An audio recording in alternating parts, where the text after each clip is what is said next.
Hey, family, it's Dr. Pyant, Mindset for Freedom. How are you? I hope that you are doing well. Thank you for staying with me. Thank you for listening to me.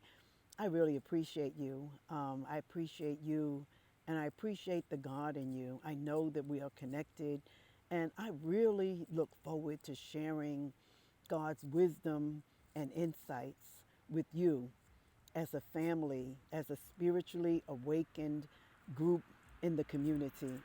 And I just want you to know that I'm grateful for you today.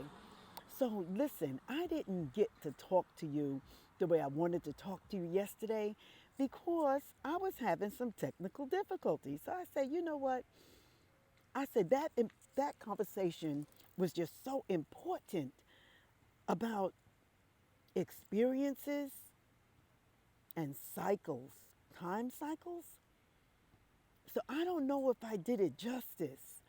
So I just wanted to, because when I first was talking to you, and of course I wasn't recording, but I didn't know that, you know, I was regurgitating from within that that the spirit, that source had revealed to me about having experiences. So I might be a little redundant today, but you're always going to get something good, huh? Yeah.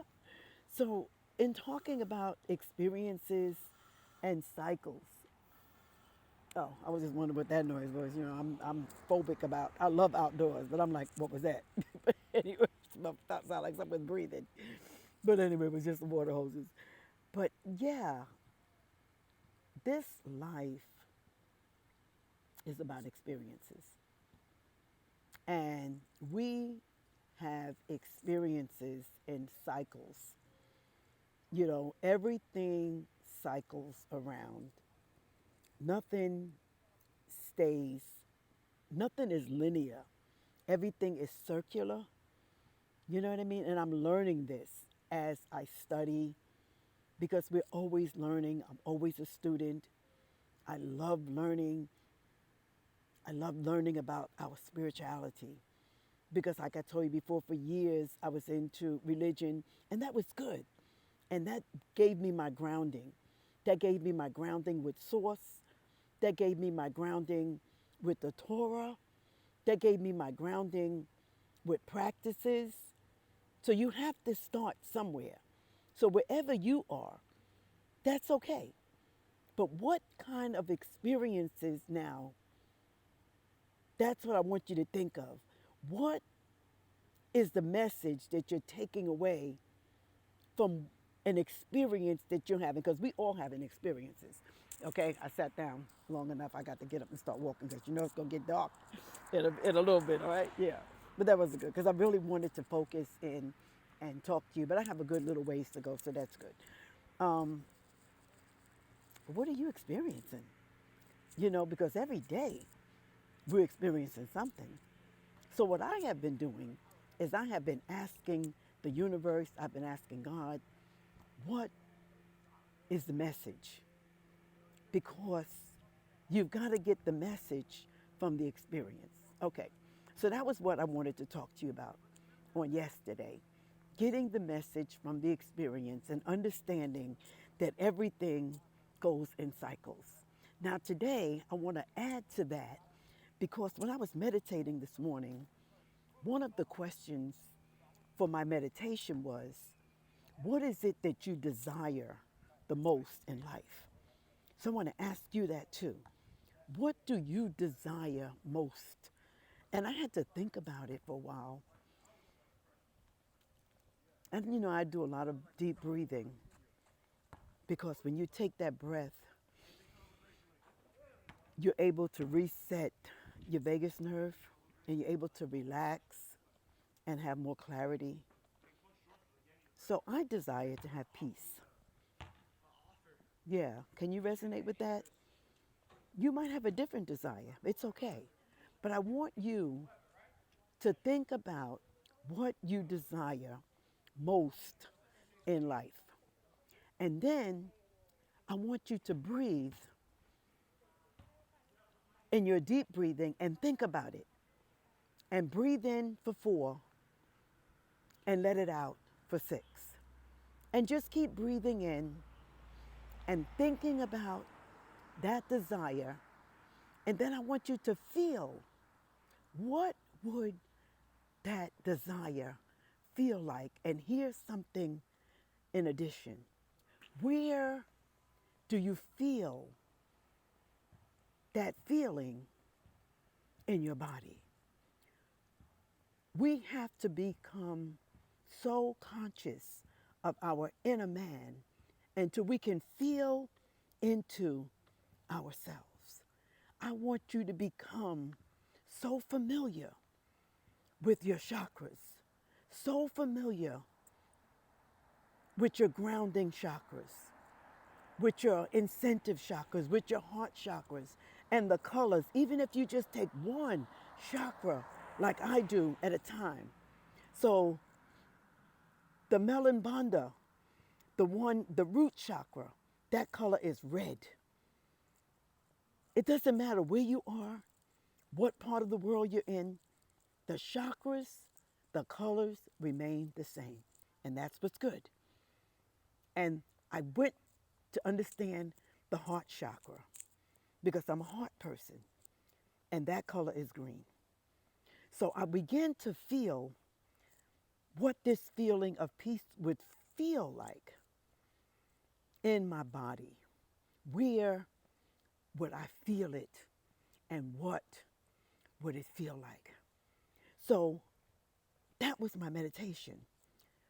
And I began to experience such a peacefulness because I told you that I am having an experience in this cycle of my life that has really called to my attention to deepen my connection with the source.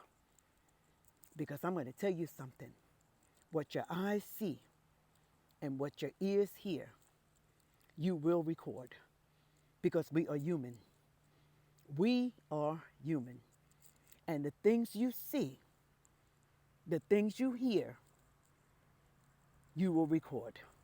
And they will attach themselves to your emotions.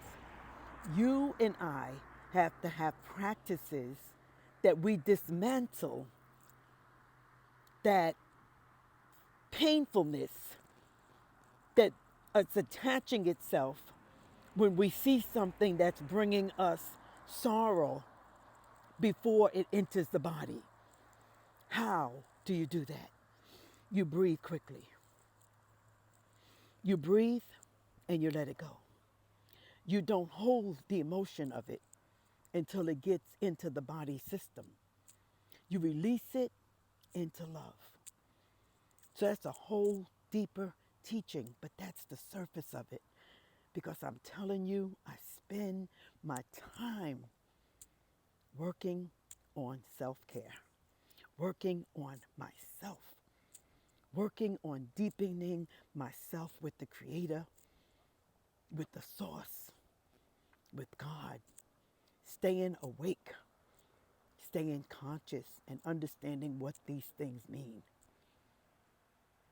So I want you to take away from this conversation not only experiences and cycles, but I want you to take away, what is your greatest desire? What does that feel like? And where in your body do you feel it? And I want you to be with that for a little while.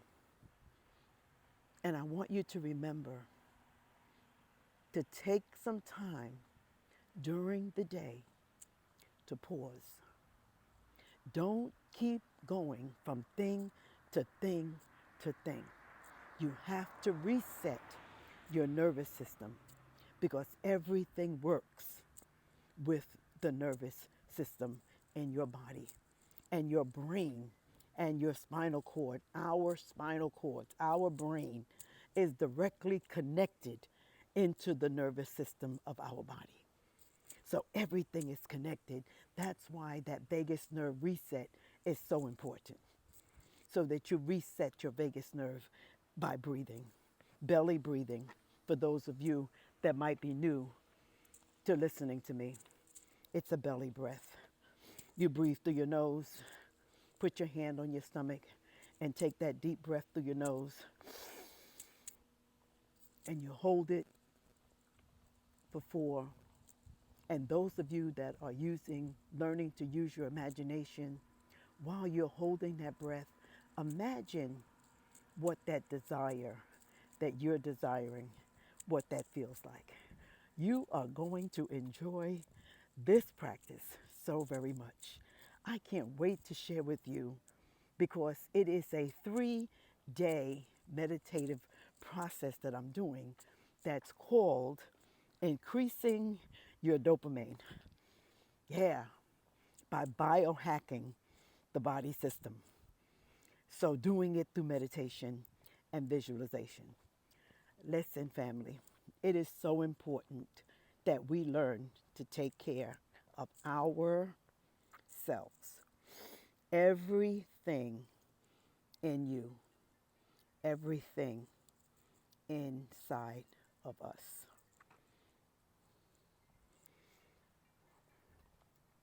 That's important because you're all you got. And the more, sorry, that was a call trying to come through, that we learn about ourselves in terms of being human, the stronger your spiritual practices will become. So, I don't want to talk to you for too long in one segment because Instagram can't take it. But I have so much to share with you. And I'm glad that I was able to take my walk. Oh, I wanted to tell you this one last thing. So, yeah, in my first thing that I was going to tell you when it wasn't recording was that when you're walking, I was listening to Billy Carson the other day, and he was talking about how to get your right brain and your left brain on track, that they're both working at the same time. And he was talking about why when he does his walks, that's when he does his best meditation. And I was like, yeah, me too. Like when I do my walk, that's when I get inspired. Spirit gives me what we're going to talk about, and I could just flow. Not that I can't do it in the house, like I could do it anywhere, but I just love being outdoors and walking. And he said that when you're walking, when you put your right leg up, swing your left arm. And when you put your left leg forward, swing your right arm. So here I am walking and talking with you. And when I finish with this post, I am going to be just a swinging along because he said that activates the right and the left hemisphere of your brain. Come on, y'all. We are biohacking our body. We are learning about ourselves, and we are learning about how to empower ourselves to be the best version of us that we can be. So enjoy the rest of your day. Whenever you listen to this, the rest of your evening, I want to come back and share with you about day 2 of how that dopamine is being released in my body. And I want you to take this journey with me. So I will share bits and pieces enough for you to be able to do the practice. Okay? So it's imagining and it's feeling into the body, identifying your chakras. You don't have to do them all at once, but you need to learn these things. I've been talking to you about them since I've been talking to you with my mindset for freedom. All of this is how you get your mind put in a setting to be free. So I love you so much. Listen, remember I have a YouTube channel. So some people don't do Instagram or TikTok. Send them to the YouTube channel. Like and subscribe there. I always have something going on. And I look forward to sharing more and more. As God gives me, I give to you. So please take care of yourselves. And I love you so much. Until next time, this is Dr. Bryant, Mindset for Freedom. Breathe. What is your greatest desire? What does it feel like? Thank you for listening. Shalom.